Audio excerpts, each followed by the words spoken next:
We have one more example for this section, and let's see what this problem tells us. We have steam entering a turbine that's operating at steady state. Temperature is going to be 700 degrees Fahrenheit. Pressure is 450 psi.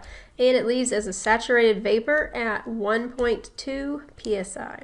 Turbine develops 12,000 horsepower, and heat transfer from the turbine to the surroundings occurs at a rate of 2 times 10 to the 6 BTU per hour. We're going to ignore kinetic and potential effects, and we want to find the volumetric flow rate of the steam at the inlet, and units of that need to be cubic feet per second.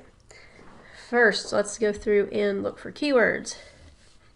Steady state, that's going to be an important one. Always want to pay attention when it says that. We've got our temperature, initial pressure, tells us it leaves as a saturated vapor, gives us that final pressure.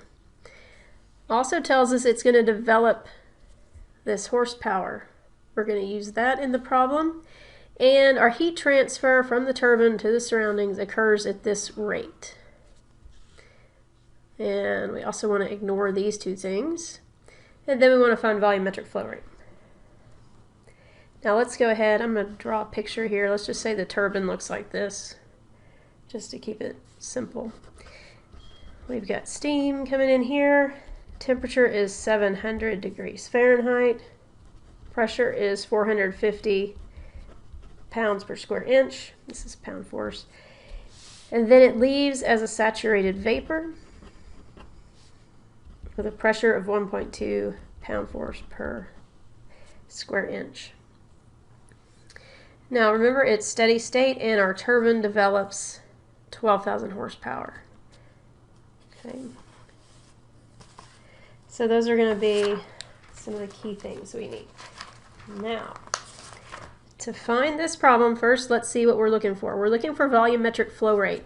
Now, if you remember volumetric flow rate, just think about what the equation is. That is A times V, where V is velocity. So we're looking for this product right here at the inlet. So keep that in mind. What we're going to start with is going to be our energy balance equation. Just like before, anytime you need an equation, you generally can go with that energy balance equation. So let's start with this one. We're going to have 0 over here, and we'll talk about that in just a second.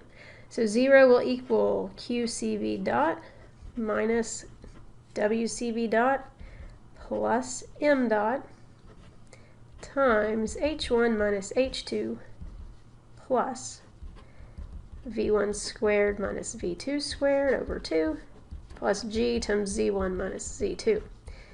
Now, that's the equation we're going to use. And can you guys figure out why I wrote the 0 and just one M dot term? It's because it's steady state. Normally we have that dECV over T. This is going to go to 0 though, because we are at steady state conditions. And then same thing here. We're at steady state, so M1 dot has to equal M2 dot. So we just use M dot instead. So let's write that down just so you know where that came from.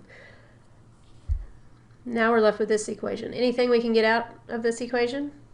Any other way to simplify it? What about this? That's the kinetic term, right? So let's get rid of that. We don't care about that. Told us to ignore it. Same thing with this. This is the potential term. We don't care about that one either. We don't have noticeable elevation changes. Now let's call that equation 1. And think about an equation that has AV in it.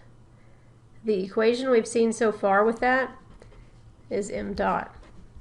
We said M dot was equal to AV over specific volume. That means if we can find M dot and specific volume, we can find volumetric flow rate. And look in this equation 1. We've got M dot. So these two have to be the same. So let's solve equation 1 for M dot, and then we will be able to get AV.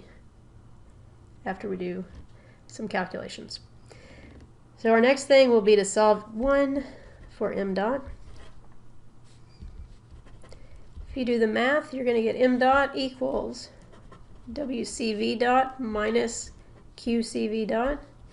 We're going to put that over H1 minus H2.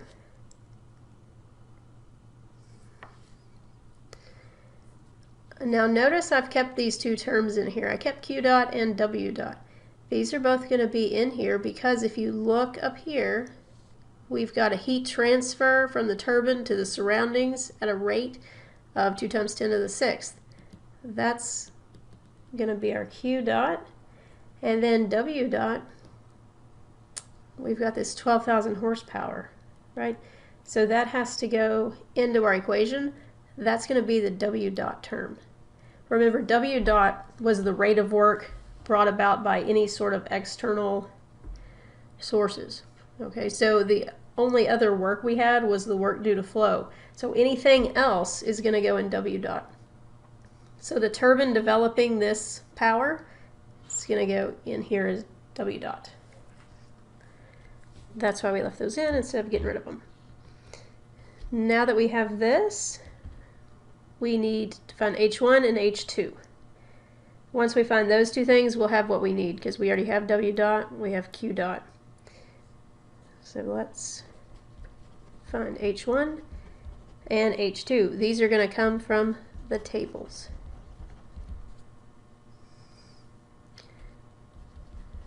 Oops, let's look at the inlet first.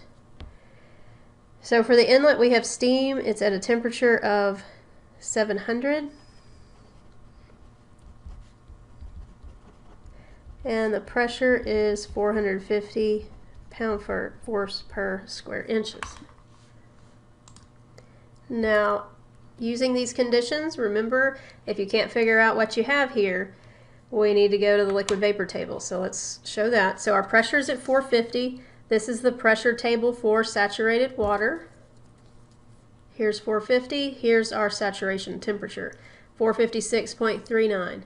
Our temperature is 700. Obviously that's a lot higher. That means we're going to have superheated vapor.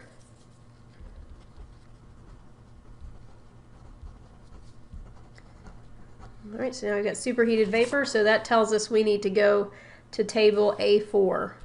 We want the English units.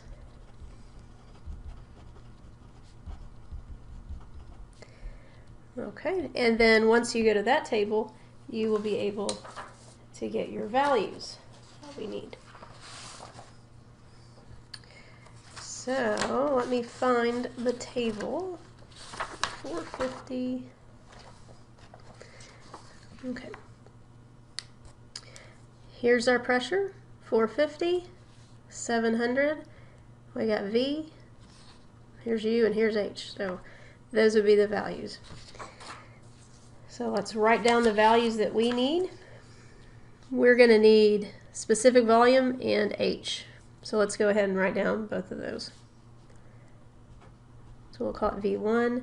That's going to be 1.458 cubic feet per pound.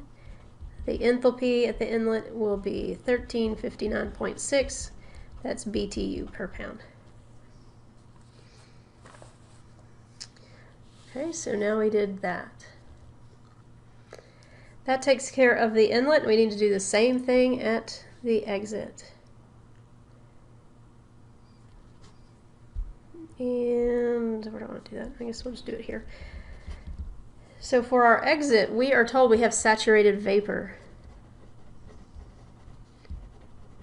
And we have a pressure, let's call it P2, of 1.2 psi. Now, if we've got saturated vapor, let's think about what that means. That means we're going to be right here on that vapor dome, right? So we can go to the saturated water tables, find this value at this pressure. And that's going to take us to table A3E. And for a pressure of 1.2, here we are. Our temperature is going to be 107.88. That's that saturation temperature. Here's VF, here's VG. We need VG because that's when we have saturated vapor. So 280.9 cubic feet per pound is the value we need. So we'll put the liquid vapor table, which is A3E, and then VG was 208 or 280.9 cubic feet per pound. There's our specific volume for that. We're also going to need enthalpy, so you can just pull out the enthalpy value from that same table. This is going to be at the G location also. So if you pull this back over here, 1.2, here is HG, 1108.4. And our units for this will be BTU per pound. Now we've got all the information we need for this. So we're getting close to being done. Let's plug everything in. W dot, remember, is going to be 12, you guys can't see where I'm pointing. It's going to be 12,000 horsepower because that's a work produced that does not have to do with flow rate. And put the horsepower here. Now, we don't want to leave horsepower in here. We want to convert that over. So let's convert it to BTU per hour. Conversion that we need is 2545 BTU per hour per horsepower. Then we're going to subtract the Q dot term. Q dot was given to us. If we look here, we've got heat transfer from the turbine to the surroundings. And it tells us it occurs at the rate of 2 times 10 to the 6th. That means we're going to have a negative in here. This goes back to the sign convention of Q. So we got a negative 2 times 10 to the 6th BTU per hour. Now let's put this over H1 minus H2. That'll give us 1359.6 minus 1108.4, and both of those are BTU per pound.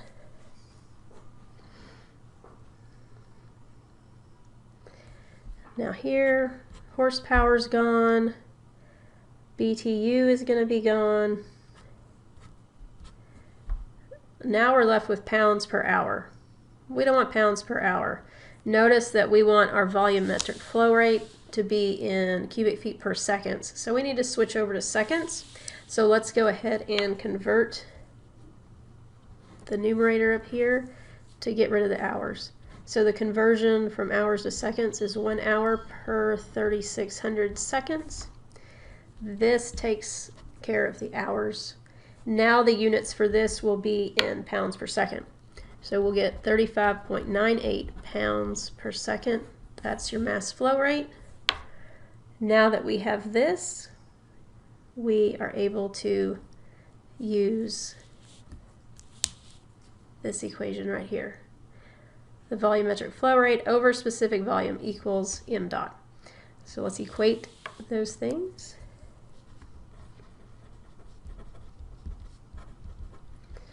So let's write that out. So 35.98 pounds per second. That's got to equal product of area times velocity, which is the volumetric flow rate. We're going to divide that by the specific volume at the inlet, which we found in the table to be 1.458. That was cubic feet per pound. Now we've got this. Look at your units. Pounds will go away. Now your volumetric flow rate, when you solve for that, you're going to get 52.459. The units will then be cubic feet per second. Like that. Okay. So that's how you go about that. Hopefully that all makes sense. And like I said, whenever you're in doubt, always just start with your energy balance equation. This is the one for steady state. If we didn't have steady state, you would have to look at the one that had the inlets with the exits. Also, you'd have to use that longer equation. But this is the one we went to for steady state. And one more thing you might want to make note of, since it's been a while since we talked about it, we had to put this negative sign here for Q. Remember that Q is going to be positive if heat transfers to the system, and it'll be negative if heat transfers from the system. So just kind of review that sign convention, because you will have to pay attention to that. Same thing with W dot. Here the turbine was developing power, so it's going to be positive. So just something to keep in mind. All right, guys, that's the end of that example. I will see you in the next video. We'll talk about nozzles and diffusers. Have a great day.